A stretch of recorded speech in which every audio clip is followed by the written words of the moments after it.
Olá pessoal, aqui é a professora Fabiana e esta é a nossa aula 8 do curso de Vetores e Geometria Analítica.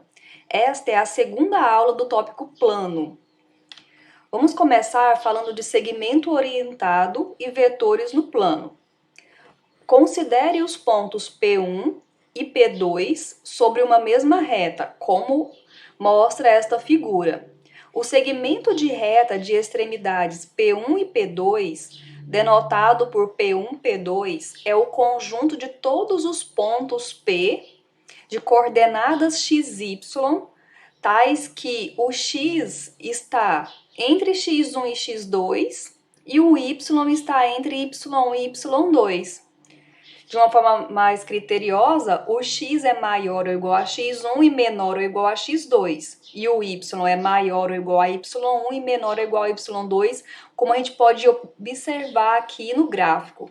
Então, olha só, todos os pontos que estão sobre o segmento correspondem a uma abscissa que está compreendida entre x1 e x2, e correspondem a uma ordenada que está compreendida entre o y1 e y2, ok? Quando os extremos ou extremidades do segmento orientado forem iguais, por exemplo, P1, P1 e P2, P2, nós vamos dizer que o segmento é nulo. Dizemos que um segmento de reta está orientado quando fixamos um dos extremos como ponto inicial e o outro como ponto final. E nós vamos ilustrar esta orientação com a seta, como nós podemos observar aqui no gráfico.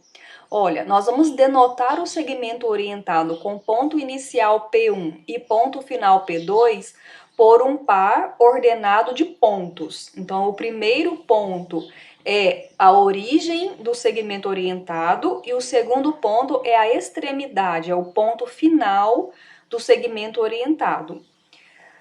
E representaremos graficamente com a seta que tem a origem em P1 e a extremidade em P2.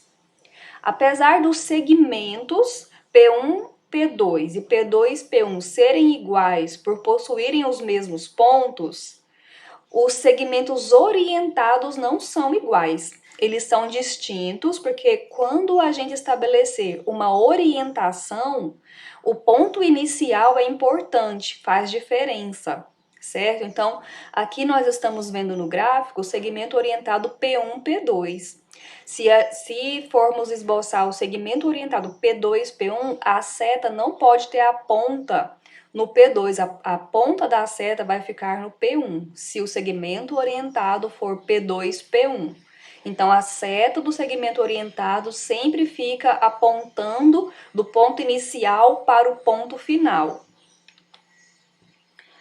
Definição 1.4 diz que o comprimento ou norma do segmento orientado P1, P2 é o número real definido por norma do segmento orientado P1, P2 é igual à distância dos pontos P1, P2.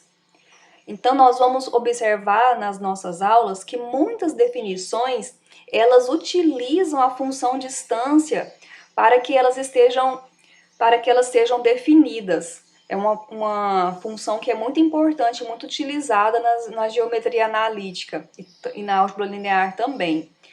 Na observação 1.1, dizemos que os segmentos orientados P1, P2 e P3, P4 possuem a mesma norma quando a distância do P1 para o P2 for igual à distância do P3 para o P4. Então, quando dois segmentos orientados tiverem a mesma distância entre as extremidades, nós vamos dizer que eles têm a mesma norma.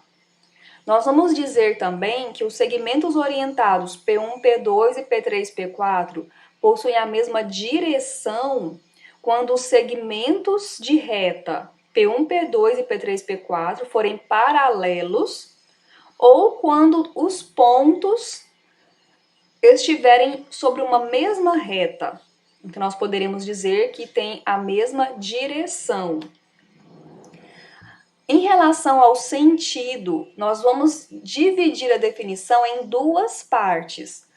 Vamos aqui, ó, na definição 1.6. Dizemos que os segmentos orientados P1, P2 e P3, P4 com a mesma direção, ou seja, eles são paralelos, né?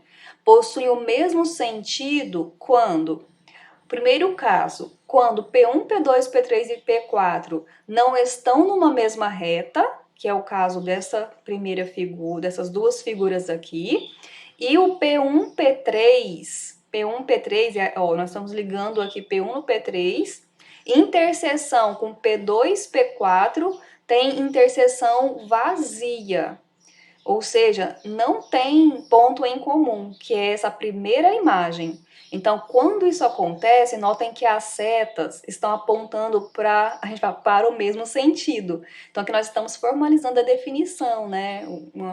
Uma caracterização de como você pode falar que dois segmentos orientados têm o mesmo sentido. Ao contrário desta outra figura, quando você liga o P1 no P3 e o P2 no P4, esses segmentos P1, P3, P2 e P4 se interceptam. Teria interseção diferente de vazio.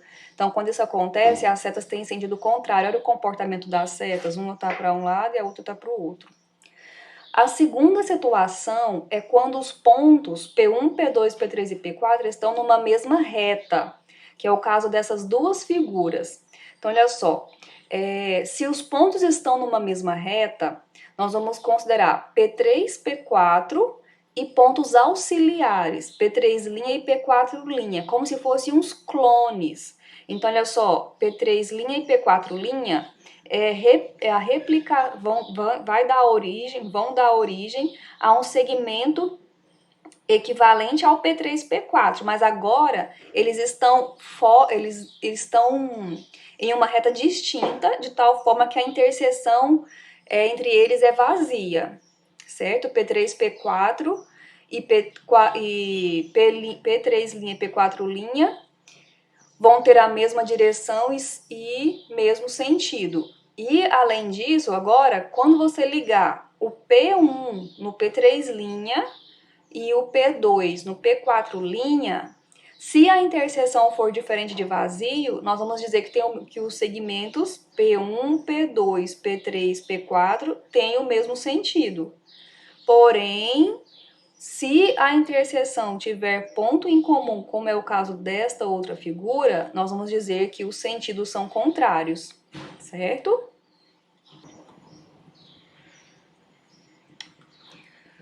Exemplo 1.8. Sejam P1, P2, P3, P4, P5 e P6 os pontos que estão representados nesta figura de acordo com as suas coordenadas, ok? Os segmentos orientados P1, P2, P3, P4 e P5, P6, que estão desenhados aqui também, possuem todas a mesma direção. Vamos relembrar o que é direção? Lá falava assim, ó, se os segmentos orientados são paralelos, se os segmentos de reta são paralelos, os segmentos orientados têm a mesma direção. E aqui nós podemos observar que eles são todos paralelos, certo? Em relação à norma, todos eles têm norma igual a 10. Na definição, nós vimos que a norma é a distância entre o ponto inicial e ponto final, não é? Então, como nós já vimos a função distância em aulas anteriores, vamos, por exemplo, fazer aqui a norma de P1, P2. Ó, P1, P2 está aqui. Então, P1, P2 seria a distância dos pontos P1, P2. Lembra da definição? Que é a raiz quadrada.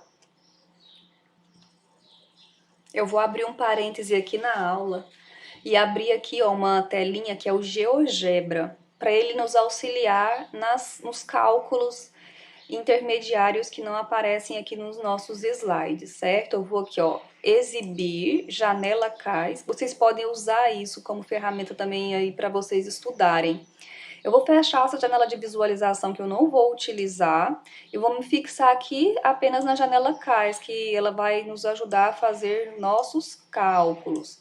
Então, olha só, eu estava falando para vocês da distância entre os pontos P1 e P2, né? Vou colocar de novo a janela de visualização, porque a gente pode usar para visualizar os pontos. Então, olha só, eu vou escrever aqui o ponto P1, então, ó, P1, dois pontos igual, essa é a linguagem do GeoGebra, tá, pessoal? Eu tenho que sempre colocar esses dois pontos. Ó, apareceu aqui o ponto P1, e nós temos o ponto P2. P2, dois pontos igual, que é o 4, 3. Opa, tem que colocar o parêntese, olha, 4,3, e aqui nós temos o ponto P1 e P2. Agora, nós vamos calcular a norma.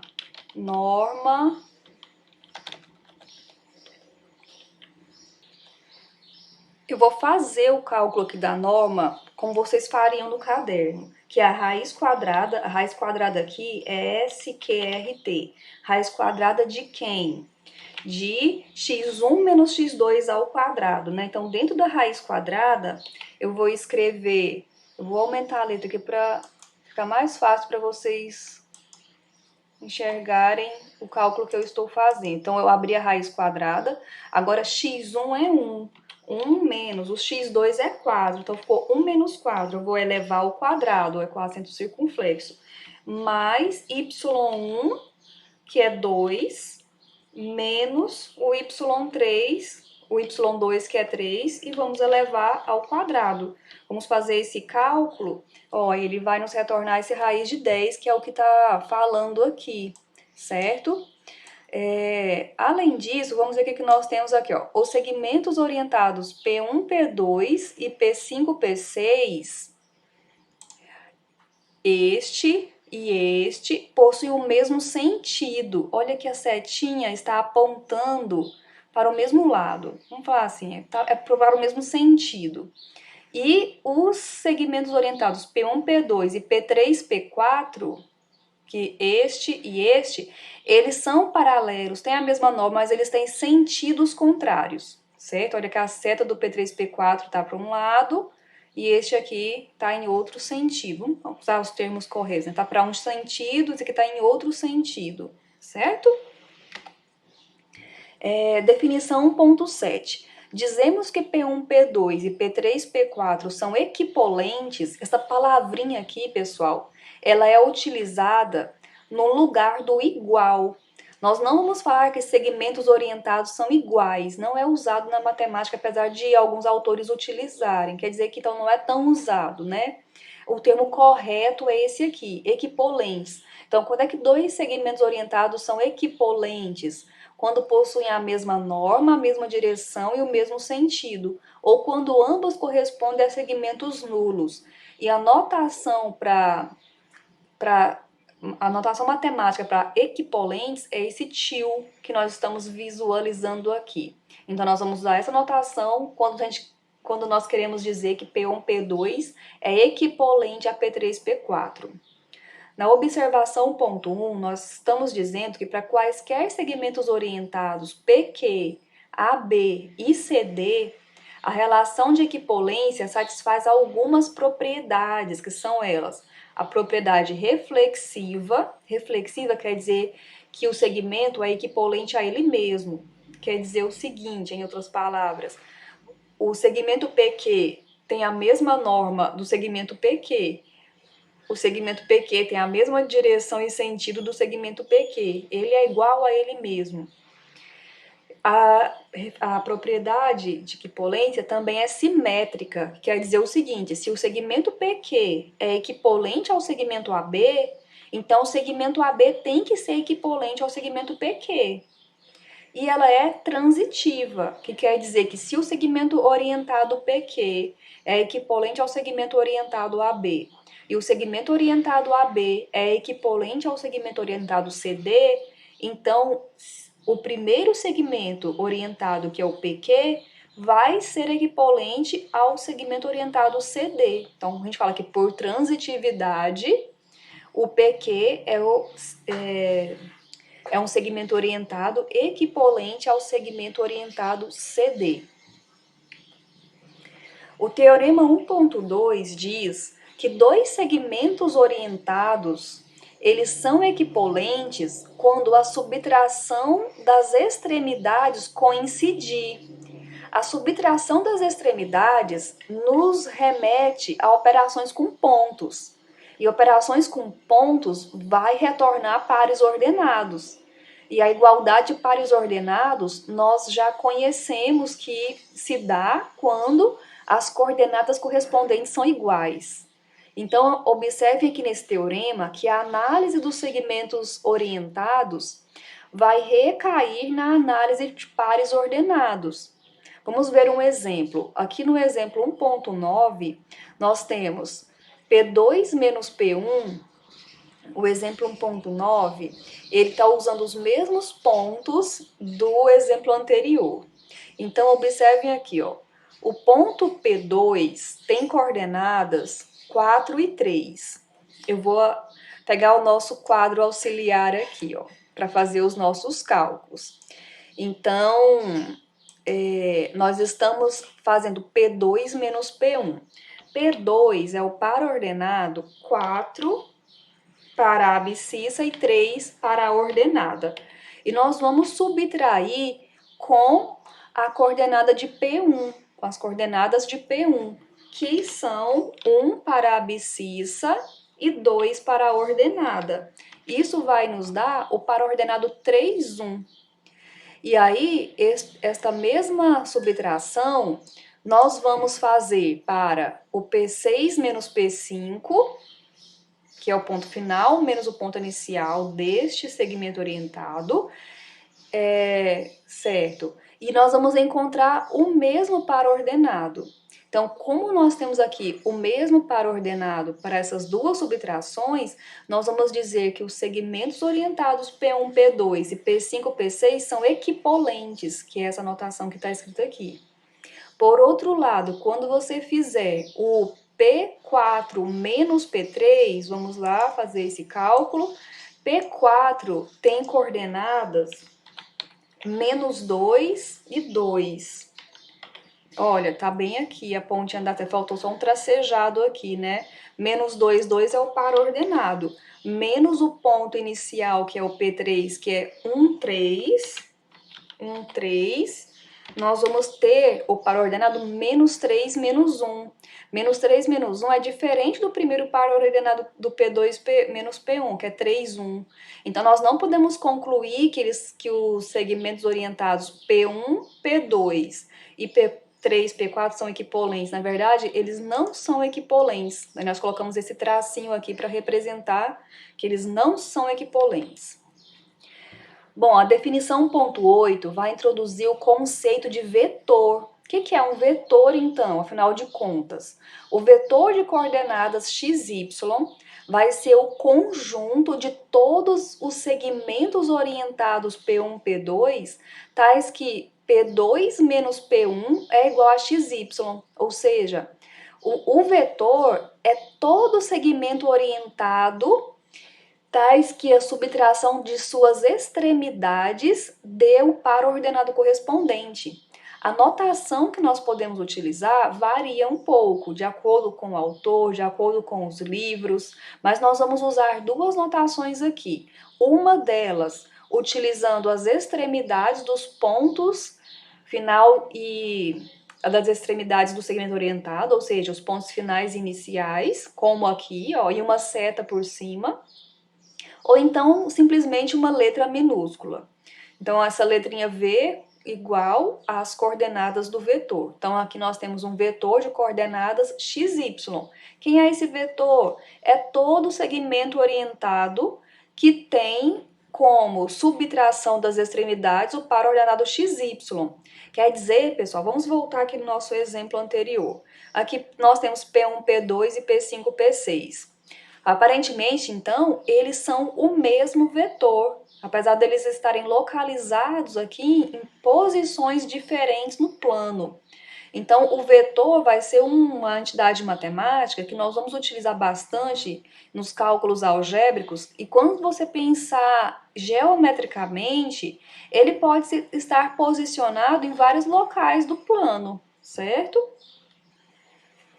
Então, no exemplo 1.9, nós temos o seguinte: sejam P1, P2, P3, P4, P5 e P6 os pontos dos exemplos anteriores, do aquele exemplo 18. Vamos voltar aqui um pouquinho. São esses pontos aqui, né? E nós vamos encontrar as coordenadas dos seguintes vetores. Do P1, P2, vetor P1, P2. Então, o vetor P1, P2 tem coordenadas dadas pela subtração de P2 menos P1. Então, nós vamos fazer, ó, P2 menos P1 é igual a 3,1.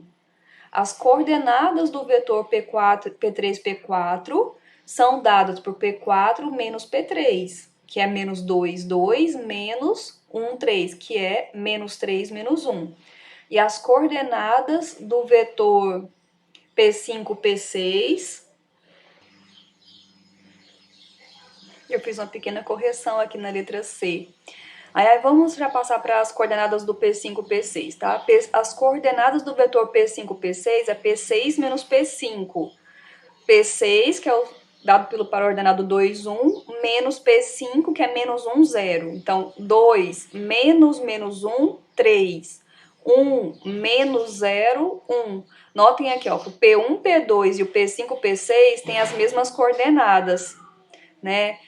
Ou seja, é o mesmo vetor. E o P3, P4 tem coordenadas opostas. Não corresponde às mesmas coordenadas dos outros dois vetores. Observação ponto 3. A norma, a direção e o sentido de um vetor são obtidos através de um segmento orientado que o represente, que é o que nós estamos fazendo aqui, ó.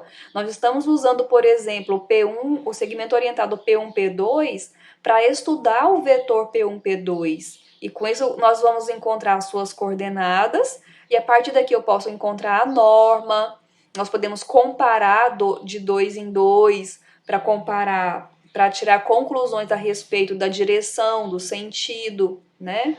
A proposição 1.3 nos diz que os vetores v e u são iguais se e somente se as suas coordenadas são iguais.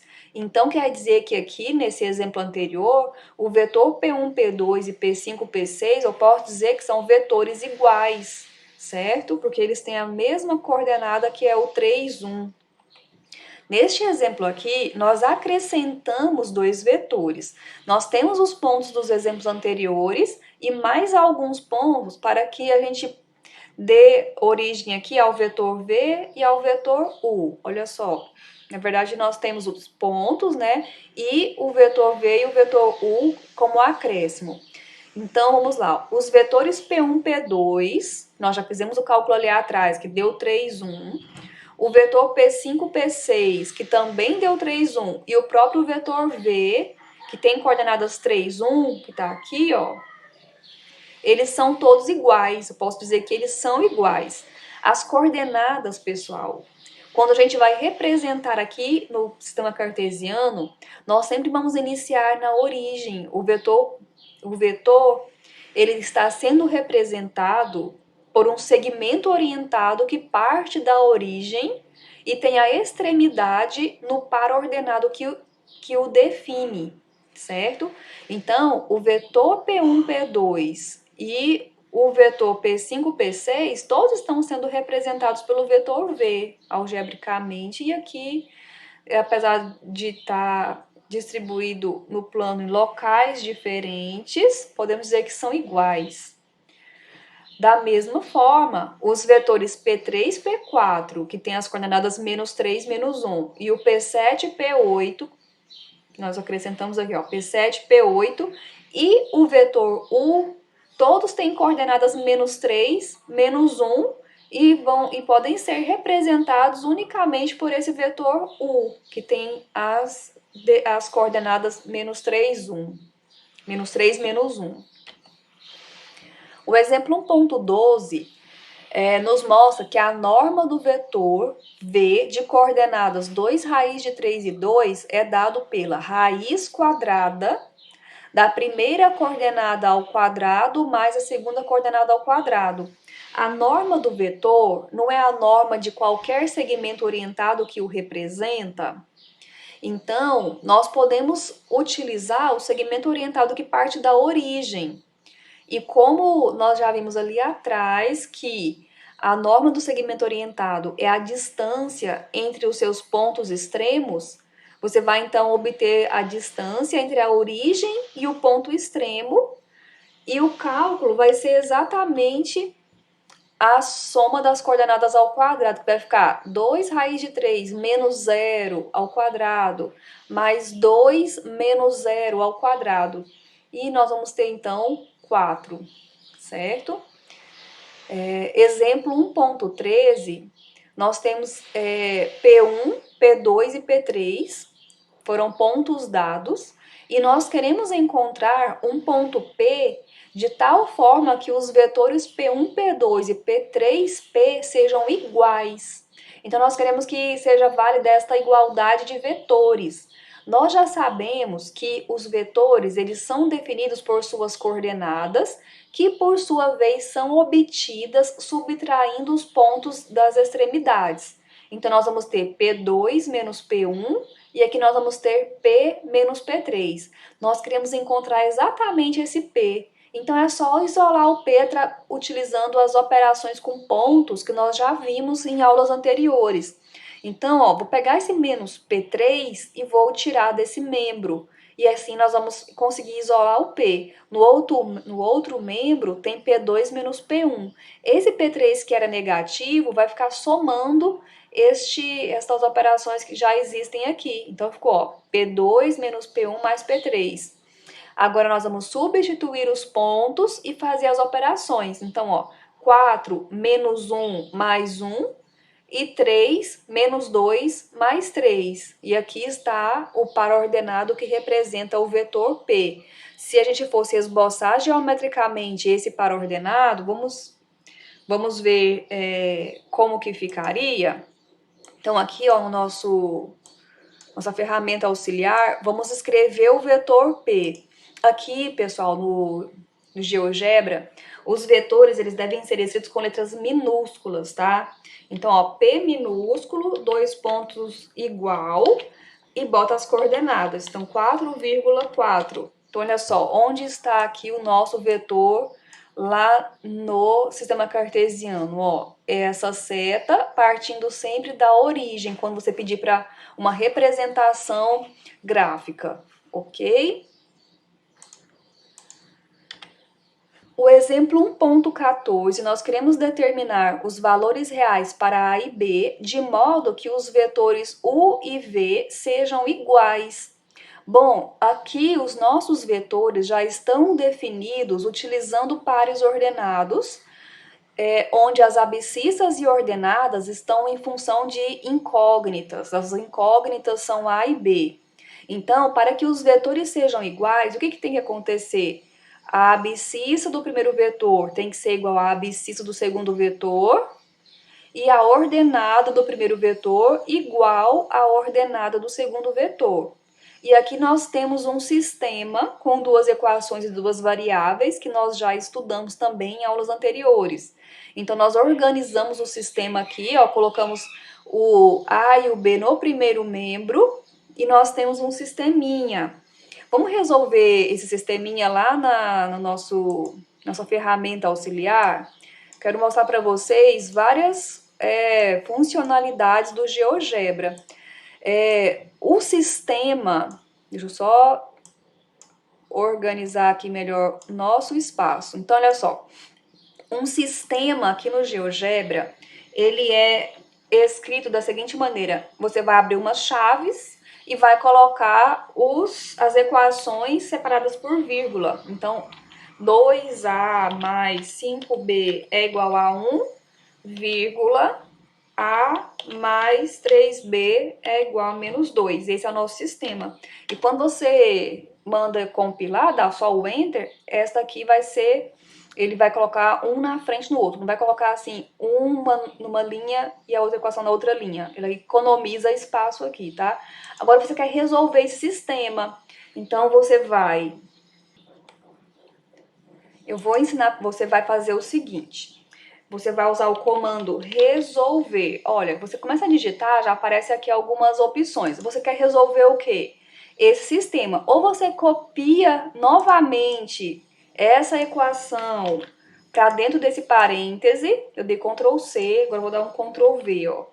Quero resolver esse sistema. Aí eu já tenho aqui a solução, ó, que é a mesma que nós encontramos aqui.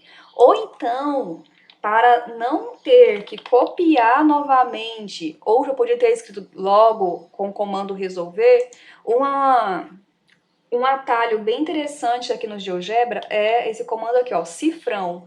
Quando você coloca cifrão e o número da células são esses números que estão aqui ao lado, onde as expressões foram digitadas. Então, se eu colocar cifrão 7, ele vai compreender esse sistema aqui. Ele vai pegar tudo que está na célula 7. Então, se eu colocar resolva a célula 7, tá falando assim, resolva o sistema da célula 7. E ele vai me dar a resposta, certo? Agora, como nós temos aqui o auxílio da visualização, é bem legal tudo que a gente conseguir, puder visualizar, né? Então, essas bolinhas aqui, olha, ele manda representar graficamente. Então, ó, essa bolinha aqui que está marcada de azul, se eu clicar, olha, o gráfico sumiu, o esboço do vetor P desapareceu, porque eu tirei o esboço. Eu vou colocar o esboço aqui do nosso sistema. Ai, não teve jeito. Eu vou escrever novamente o sistema para a gente esboçar. Só um minutinho.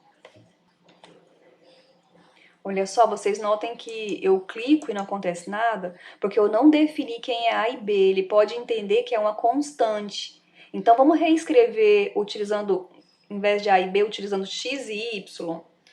Eu vou reescrever aqui, ó. Já reescrevi. Usando X e Y. Aí eu tenho agora o mesmo sistema com X e Y. Se você mandasse resolver, ó, vai dar a mesma solução, só mudei o nome das variáveis, tá? Eu quero resolver cifrão 10. Ó, tem a mesma solução. Agora eu vou clicar, porque quando eu coloco X e Y, o sistema já está preparado para entender que são variáveis, que são incógnitas, tá? Então, ó, o que que mostra esse gráfico aqui pra gente? Mostra, deixa eu clicar aqui também, ó. Eu cliquei aqui na solução do sistema. A solução, pessoal, é exatamente o que há de comum nas duas equações, não é? E como o gráfico delas são retas, a solução é o que é a interseção das duas retas, é o que há de comum nas duas retas. Como nós estudamos lá em geometria, na primeira parte, né, do curso, em vetores de geometria analítica, na parte de sistemas lineares, certo? Bom, continuando aqui nos nossos exemplos, vamos agora para 1.15. Nós queremos encontrar as coordenadas de um vetor V, representado por um segmento orientado que tem comprimento igual a 4 e que faz um ângulo de medida π/6 com o eixo x, como que está representado aqui nesta figura. Então, nós temos um vetor V que faz um ângulo θ com o eixo x. Sabemos que esse ângulo θ é o π/6 e que o comprimento desse vetor é 4. Nós queremos encontrar esse vetor em termos de coordenadas. Como nós vamos fazer isso? As coordenadas é esse cateto, observe esse triângulo retângulo que surge aqui, ó. O ângulo reto bem onde está a interseção desse pontilhado com o eixo x, certo?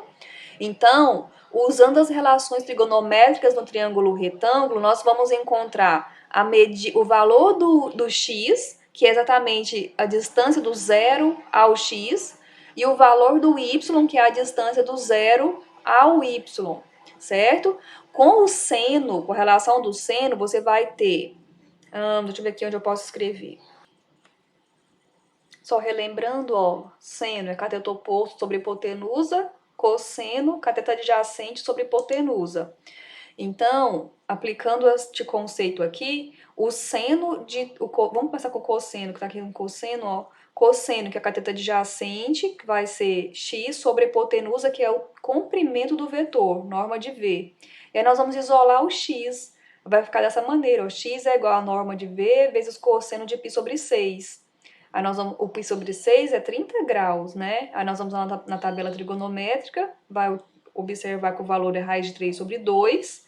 Nós multiplicamos aqui, ó, ficou 4 raiz de 3 sobre 2. o 4 sobre 2 deu 2. Então, ficou 2 raiz de 3. Agora, com a relação do seno, que é o cateto oposto, que é esse comprimento, que é o y, sobre hipotenusa, que é a norma de V. Isolou o y, então ficou norma de V, seno de π sobre 6. Novamente, o seno de π sobre 6 vai olhar na tabelinha, é 1 sobre 2. Então, ficou 4 vezes 1 sobre 2 é 4 sobre 2, que deu 2. Então, as coordenadas do vetor V são 2 raiz de 3, 2. Bom, definição 1.10 diz pra gente que dizemos que um vetor V é unitário quando a norma de V é igual a 1. Então, sempre que a norma do vetor for igual a 1, nós podemos chamar esse vetor de vetor unitário. Nós temos aqui no exemplo 1.16 um exercício para determinar o valor de A para que o vetor V, que é 1A, seja unitário. Então, olha só, para que seja unitário, a norma de V tem que ser igual a 1. Mas, por outro lado, a norma de V é a raiz quadrada da soma das coordenadas ao quadrado. Então, as coordenadas são 1 ao quadrado mais A ao quadrado. Então, vai ficar 1 é igual a raiz de 1 mais A ao quadrado. Nós vamos elevar ao quadrado em ambos os membros dessa expressão. Como norma só pode ser positivo, que diz respeito à distância, nós usamos aqui apenas a parte positiva da raiz, ó, nada de colocar mais ou menos, tá? E nós vamos isolar o A. Então, começamos isolando o A ao quadrado, passou 1 para subtrair esse 1 ao quadrado, que também é 1, e deu A ao quadrado igual a 0. Então, A é igual a 0. Aqui, nesse cálculo, nós já não estamos mais em norma. Aqui nós já estamos com cálculo em função do A. Aqui você poderia colocar raiz em ambos os membros e avaliar. Aí vai ter o mais ou menos, né? Mas só que aqui, como deu 0, você só vai ter realmente o resultado 0. E depois você poderia voltar aqui e substituir os valores obtidos e analisar se a raiz está bem definida, certo? Bom, vamos agora falar de adição e multiplicação de vetores por escalar. Adição e multiplicação de vetores por escalar. Então, nós temos o seguinte, ó. Nesta imagem, nós temos o vetor U, o vetor V e o vetor U mais V. E nós temos também os segmentos orientados AB, BC e AC, ok? Então, olha só, sejam U e V vetores, AB é um representante do vetor U. Então, esse segmento orientado AB, ele coincide com o vetor U. A gente pode dizer isso, está representando o vetor U. Aqui está em uma posição do plano e aqui está partindo da origem. O BC é um representante do vetor V. O BC está aqui. Se a gente pensar no vetor BC, é igual ao vetor V. Tá? Se eu pensar em vetor BC, eu posso dizer que vetor BC é igual a vetor V, da mesma forma que vetor AB é igual ao vetor U, certo? Nós queremos identificar o que seria U mais V. Aqui na figura, nós já podemos perceber que o vetor, o segmento orientado AC, ele vai representar a soma. Na verdade, nós vamos definir dessa forma. Nós estamos aqui definindo o vetor soma como sendo o representado pelo segmento AC, certo? Então, notem aqui uma coisa, ó. O segmento AB partiu de A, veio para B. Logo em seguida, um vetor partiu de B e veio para C. O vetor que parte do A com a extremidade em C, nós estamos definindo como vetor soma desses dois vetores aqui, ok? Em termos de coordenadas, como que fica isso? Em termos de coordenadas, vamos analisar, fazer uma análise aqui, ó. U é x1, y1 e V é x2, y2. Nós vamos dar coordenadas para o A, B e C, certo? E vamos fazer aqui, obter as coordenadas dos segmentos orientados. Ó, AB representa U. Então, as coordenadas de U são x1 e y1. Então, quer dizer que x1 e y1, as coordenadas têm que coincidir com a subtração do b menos a. E o B tem coordenadas B1, B2. A tem coordenadas A1, A2. Então, fazendo B menos A, nós vamos ter B1 menos A1, B2 menos A2, que tem que coincidir com x1 e y1. E aqui, nesse momento, nós temos a igualdade de pares ordenados. Então, fazendo a igualdade desses pares ordenados, nós vamos concluir que B1 menos A1 tem que ser igual a x1, e B2 menos A2 tem que ser igual a Y1, ok? E essa vai ser a nossa expressão 1, nossa informação 1. Da mesma forma, as coordenadas do vetor V têm que coincidir com as coordenadas obtidas fazendo C menos B. Fazendo C menos B, nós vamos ter esse par ordenado, que igualando com as coordenadas do vetor V, nós vamos ter estas informações aqui. C1 menos B1 tem que ser o x2 e C2 menos B2 tem que ser y2, certo? Agora, como AC representa U mais V, quer dizer que as coordenadas do U mais V, que é quem nós queremos descobrir, tem que coincidir com C menos A. Só que C menos A, nós conhecemos as coordenadas do C e do A, então eu posso calcular, ó. É C1 menos A1, C2 menos A2. Muito bem. Agora, vamos pegar essa expressão aqui, ó, C1 menos A1, e vamos reescrever em função dessas informações 1 e 2 que nós temos aqui atrás. Olha só, nós vamos acrescentar na primeira expressão, C1 menos A1, menos B1 mais B1. E depois nós vamos agrupar dessa maneira que está mostrando aqui, certo? E quando agrupa dessa forma, o primeiro parêntese é o x2, olha só, C1 menos B1. E o segundo parêntese é o x1, que está aqui, ó, B1 menos A1 é igual a x1. Então, nós vamos conseguir dessa maneira escrever as coordenadas do vetor soma também em função das coordenadas do U e do V. A mesma coisa vai acontecer aqui com a ordenada, ó, C2 menos A2, nós vamos acrescentar menos B2 mais B2. Quando você acrescenta um número com o seu oposto, com o seu simétrico, você não alterou a expressão, porque isso resulta em zero, né? Então, fazendo isso, você vai ter aqui dois parênteses que coincidem com expressões y2 mais y1, certo? Vai substituir, e aí nós vamos poder, então, reescrever U mais V de que jeito? x1 mais x2, y1 mais y2. E essa vai ser a nossa definição. Então, olha só, para U e V, com coordenadas x1, y1 e x2, y2, a adição de U e V é o vetor que tem por coordenadas x1 mais x2, é a soma das abscissas correspondentes, e a ordenada é a soma das ordenadas correspondentes, ok? No exemplo 1.17, nós temos aqui o vetor U, vetor V, e nós temos o vetor U mais V. Então, 1 mais 1 dá 2, tá aqui.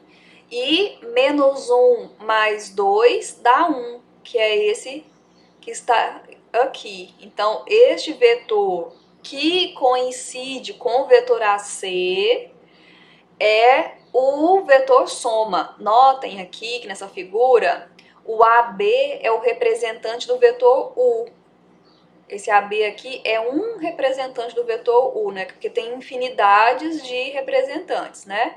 O BC é um representante do vetor V e AC vai ser um representante do vetor U mais V, ok? As coordenadas que nós temos aqui de U e de V, para a gente representar graficamente, só pode ser essas que já estão aqui mesmo, porque tem que partir da origem, né? Aí quando a gente pensar em representantes em termos de segmentos orientados, aí você pode ter ali uma infinidade, e isso vai ficar mais claro quando vocês forem estudar física, que vocês vão começar a contextualizar, por exemplo, que uma partícula começou um deslocamento lá de um par ordenado 3, aqui é o 4, 2, 3, 4, 2, tá? E assim por diante. Bom, a proposição 1.3 vai listar para a gente uma série de propriedades que as operações de adição de vetores satisfazem, possuem. Então, olha só, a adição é comutativa, U mais V é igual a V mais U. A adição é associativa, então U mais V mais W é U mais V mais W. A adição possui elemento neutro, ou seja, vai existir um vetor nulo que quando você somar esse vetor nulo com U, o resultado vai ser sempre U. E a adição possui oposto, quer dizer que para qualquer vetor que você escolher, sempre vai existir um vetor oposto, que nós vamos denotar por menos U, tal que a soma de U com menos U vai resultar em vetor nulo, ok? De acordo com a definição de adição que nós definimos, que nós temos, o elemento neutro a qual essa proposição se refere é aquele de par ordenado 0, 0. E se U tem as coordenadas x e y, o vetor oposto ao qual a proposição se refere é aquele de coordenadas menos x, menos y. A definição 1.13 vai mostrar para a gente como multiplicar um escalar por um vetor. Então, nós temos, olha, dado um vetor qualquer U, o produto de e alfa um número real, o produto de alfa por U é o vetor do R2, definido por alfa x, alfa y. Vamos eliminar um desses pontos aqui. Bom, o exemplo 1.18, nós temos o vetor U de coordenadas menos 1U, menos 1, 1. E nós queremos calcular 2U. Então, 2U, nós vamos pegar o número 2 e multiplicar pelo vetor U. E isso vai ser executado multiplicando o 2 por cada uma de suas coordenadas, resultando no vetor de coordenadas menos 2, 2. A observação 1.3 nos diz que para qualquer vetor U e V, nós temos que U menos V é o mesmo que U mais menos V. O menos V é o oposto do vetor V. Se V tem coordenadas x2, y2, o menos V tem coordenadas menos x2, menos y2. Então, x1 mais menos x2 dá x1 menos x2. y1 mais menos y2 é y1 menos y2. E assim nós temos que U menos V é x1 menos x2, y1 menos y2. Vamos ver aqui no exemplo 1.19 como aplicar isso. Nós temos aqui dois vetores, U e V. Então, U menos V é menos 1, 1, que são as coordenadas de U, menos 3, 4 são as coordenadas de V.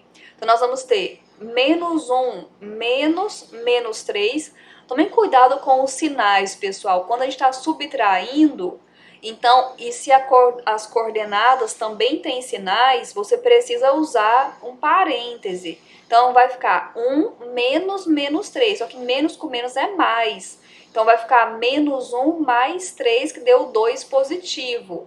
E 1 menos 4. 1 menos 4, menos 3. As propriedades que a multiplicação satisfazem estão esboçadas aqui na proposição 1.4. Então, nós temos, o vetor U é igual a vetor nulo, ou K é igual a 0, se e somente se K vezes U é igual a vetor nulo. Vamos analisar a partir daqui, olha só. K vezes U é vetor nulo em quais situações?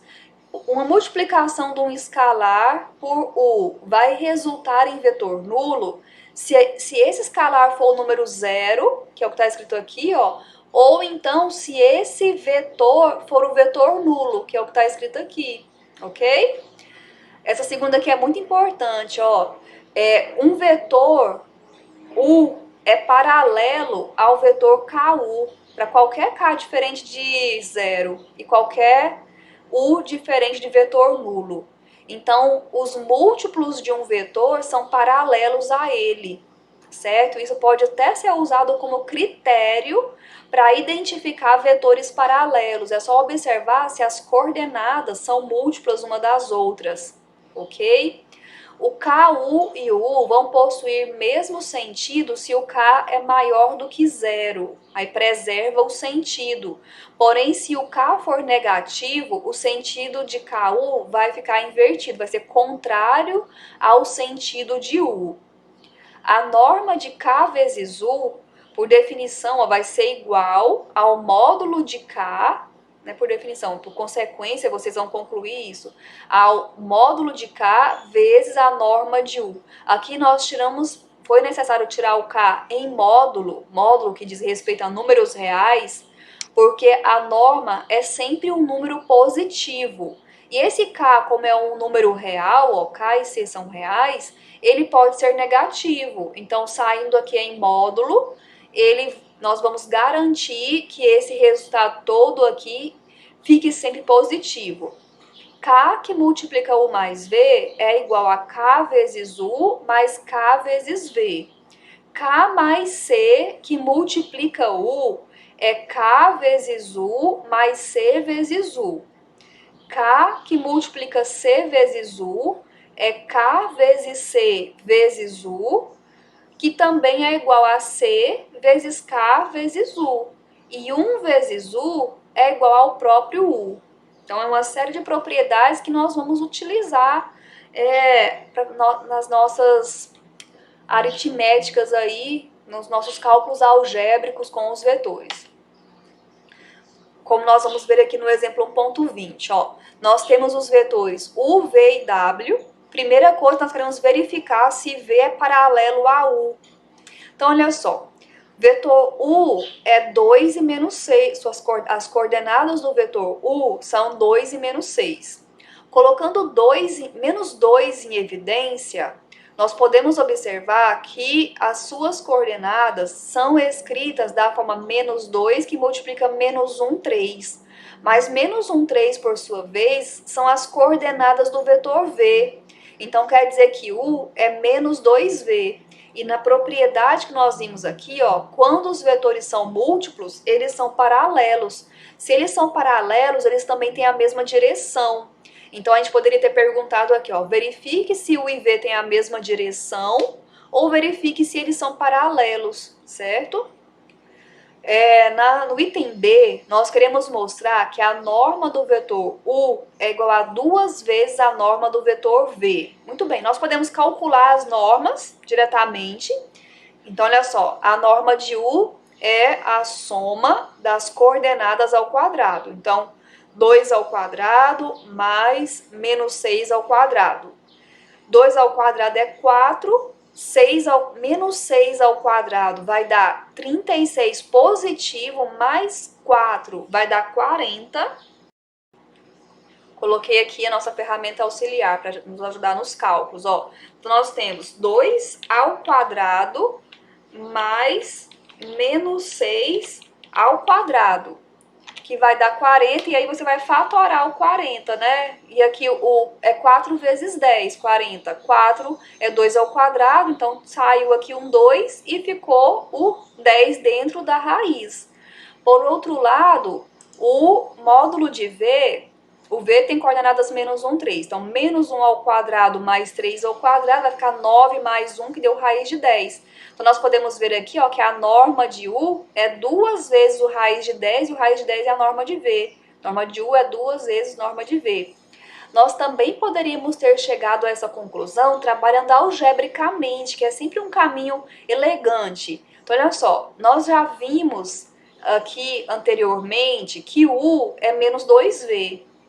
Então, colocando a norma nessa expressão em ambos os membros, norma de U é igual a norma de menos 2V. Pela propriedade aqui da norma, quando tem um escalar aqui dentro da norma, ele pode sair em módulo. Então, aqui você tem módulo do menos 2 vezes a norma de V. O módulo do menos 2 é 2, então você tem 2 norma de V, certo?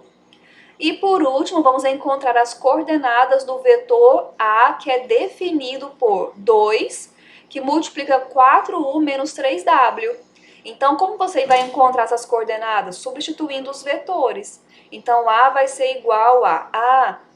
Aqui, notem que nós fizemos um cálculo anterior. Nós multiplicamos, fizemos a distributividade usando essa propriedade aqui, ó. K que multiplica U, que multiplica U mais V. K vezes U, K vezes V.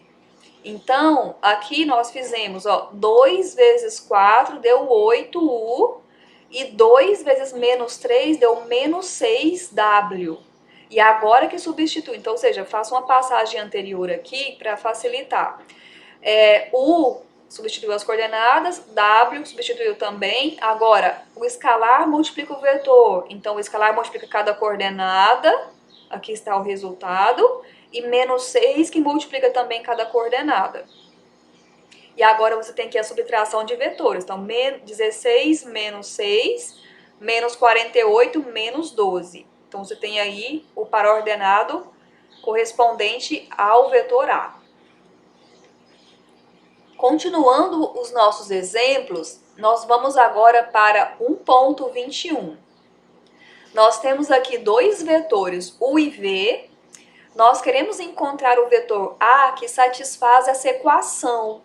Então, nós temos o seguinte, ó, uma expressão que envolve operações com vetores. Eu aconselho que vocês não substituam imediatamente as coordenadas do U e do V. Trabalhem algebricamente antes, até você conseguir isolar o A. E quando você conseguir uma expressão para o A, que é essa aqui, ó, aí você substitua os vetores. Então, vamos lá, ó. Aqui vamos começar a repetir a expressão. Aqui, desculpa, gente, eu mexi aqui. Aqui, ó, nós substituímos a expressão, repetimos, e nós vamos agora fazer as operações. Então, 2 vezes U, 2 vezes U, 2 vezes menos 3A, tá? Aqui, ó. 3 meios vezes menos 1A e 3 meios vezes 1 sexto V. Nós simplificamos 6 com 3, ficou 2 no denominador. Esse 2 multiplicou com esse 2, ficou esse 4 que está aqui. Agora, nós vamos passar 2U para o segundo membro e o menos 3 sobre 2A vem para o primeiro membro. Então, ficou menos 6A mais 3 sobre 2A. E no segundo membro já tinha esse 1/4 V e vai o 2U negativo, ó, menos 2U. Agora, no primeiro membro, nós vamos fazer a operação de menos 6 mais 3 sobre 2. Então, vai tirar o mínimo, deu 2. 2 vezes menos 6 dá menos 12, mais 3 deu menos 9. E aqui no segundo membro, nós também vamos tirar o mínimo, mas ele vai tirar depois, ó. Ele reservou aqui por enquanto, tudo bem, não tem problema. Agora, para isolar o A, nós vamos tirar o menos 9 sobre 2 daqui. Ele, para ser retirado o menos 9 sobre 2, basta multiplicar em ambos os membros por menos 2 sobre 9, pelo inverso, que é a mesma coisa de falar passa a fração para o segundo membro, vai ficar uma divisão de frações, e a divisão de frações não repete a primeira e multiplica pelo inverso da segunda, que é o que está acontecendo aqui, ó. Se você pensar que passou 2, depois passou 9, é o que está escrito aqui. Então, nós temos aqui menos 2 sobre 9 que multiplica o parêntese. Então, menos 2 sobre 9 multiplica 1/4. Aí simplificou 2 com 4, ficou 2 aqui embaixo. 2 vezes 9 deu 18. Menos com mais deu menos. Agora, menos com menos mais 2 sobre 9 vezes 2. 2 vezes 2, 4. Agora, ó, nós já chegamos na expressão final para o A. Agora, você vai substituir as coordenadas do U e do V e fazer os cálculos finais. Então, multiplicou menos 1 sobre 18 pelas coordenadas do vetor U. O 4 sobre 9 é multiplicado pelas coordenadas do V. E após isso, nós vamos somar. Então, vai ficar menos 1 sobre 18 mais 8 sobre 9. E aqui, ó, simplificou o 2 com 18, ficou 1 sobre 9, menos 1 sobre 9. E aqui ele simplificou também, ó. 6 e 9 ficou 2 e 3. E 2 vezes 4 deu 8. 8 sobre 3. E os cálculos finais estão aqui. Então, nós temos 5 sextos, vírgula, menos 25 nonos. Bom, uma observação importante. Se U é um vetor não nulo, então a norma de U é diferente de zero. Se norma de U é diferente de zero, você pode dividir vetores pela norma de U. E o que acontece quando você divide o próprio U pela sua norma? Qual vai ser a norma do vetor resultante? Então, olha só, a norma de U dividido pela norma de U é a norma de 1 sobre norma de U vezes 1. Nós só separamos o que é constante do que é vetor. Porque como a norma é um número real, então esse termo aqui é uma constante. Podia imaginar que é um K, e lá pela proposição, quando não tem um K multiplicando o vetor dentro da norma, ele não pode sair em módulo. Então aqui saiu toda a constante em módulo, e aqui ficou apenas a norma de U. Agora, pessoal, o módulo de uma fração é o módulo do numerador, módulo do denominador. E como todos os dois termos aqui são positivos, o módulo é dispensável. Então, dispensamos o módulo e ficou essa fração vezes a norma de U, que é norma de U sobre norma de U, que é igual a 1. Então, olha só que interessante. Quando você divide o vetor por sua própria norma, você vai obter vetor unitário como resposta. Então, o vetor U sobre norma de U é um vetor unitário que tem a mesma direção do vetor U. E tem a mesma direção e o mesmo sentido do vetor U, certo? Alguns autores o chamam de versor, certo? Observação ponto 6. Para todo K pertencente aos reais menos zero, para todo K diferente de zero, o vetor K, eu multipliquei por K esse vetor unitário, ó. Eu coloquei a constante aqui separada. K que multiplica o vetor unitário é paralelo a U. Se K é maior do que zero, então os vetores U e K vezes o versor possuem o mesmo sentido. Agora, se o K for negativo, então os vetores U e K vezes o vetor unitário terão sentidos contrários. Vamos ver um exemplo. Ó. Seja U igual a menos 3 e raiz de 7. Vamos encontrar os vetores W e U que são paralelos a W e V, que são paralelos a U, de modo que U e W têm sentidos contrários e a norma do W é igual a 3. Olha, e a segunda questão é, U e V têm o mesmo sentido e a norma de V é igual a 2. Nós vamos começar encontrando, como está falando aqui de sentidos, comparando os vetores que nós queremos com o sentido do vetor U, nós vamos utilizar o vetor unitário versor de U. Então, nós temos aqui a norma de U, que é a soma das coordenadas ao quadrado. Então, nós vamos ter menos 3 ao quadrado mais raiz de 7 ao quadrado, que vai dar 4. Então, o vetor U sobre a norma de U é igual a 1 sobre 4 vezes as coordenadas do vetor U, certo? E nós colocou aqui o vetor U separado da parte constante. E aí, este vetor, nós já sabemos que é sempre paralelo a U e possui norma igual a 1, ok? Agora, já que ele tem norma igual a 1, ele é como se fosse uma carta branca, um coringa. Se você multiplicá-lo por qualquer número, o vetor resultante vai ter a norma igual ao número que você multiplicou. Então, basta na letra A você multiplicar por 3 e na letra B você multiplicar por 2. Em relação aos sentidos, você vai apenas ajustar o sinal. Para manter o sentido, você tem que manter o sinal das coordenadas como você encontrou.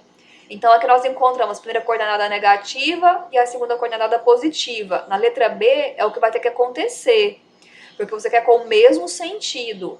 E como a norma que você quer é 2, você teve que multiplicar por 2, né? Então, ficou 2 vezes o vetor que você encontrou. Agora, na letra A, que você quer os sentidos contrários, você vai ter que acrescentar um negativo. E você quer uma norma igual a 3. Então, você acrescentou a multiplicação por 3, certo? Bom, para a gente finalizar, nós vamos falar de combinação linear.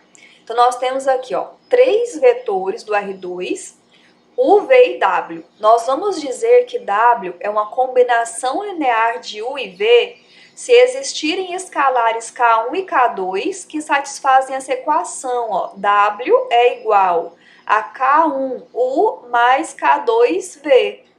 Então, W, que no exercício 1.23, tá perguntando se o vetor W de coordenadas 1 e menos 2 é combinação linear do vetor U de coordenadas menos 1, 1 e V de coordenadas 2, 1.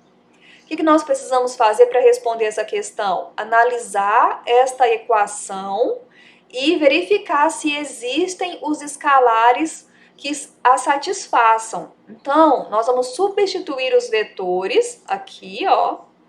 Aí substituímos os vetores e vamos fazer as operações. Então, nós vamos ter menos K1, K1, 2K2, K2. Vamos somar e nós vamos ter menos K1 mais 2K2, K1 mais K2. Então, nós temos a igualdade do vetor 1 menos 2 a este vetor que está em função de K1 e K2 como incógnitas. Então, nós vamos fazer a igualdade das coordenadas, que vai dar origem a um sistema que nós vamos resolver e vamos encontrar valores que o satisfaça. Então, nós temos K1 e K2 como solução desse sistema, que serão exatamente aí, ó, os coeficientes que tornam possível escrever os vetores U e V como combinação linear, dando origem a W, certo? Agora, no exemplo 1.24, nós temos aqui o vetor W e queremos saber se esse vetor W é combinação linear de U e V.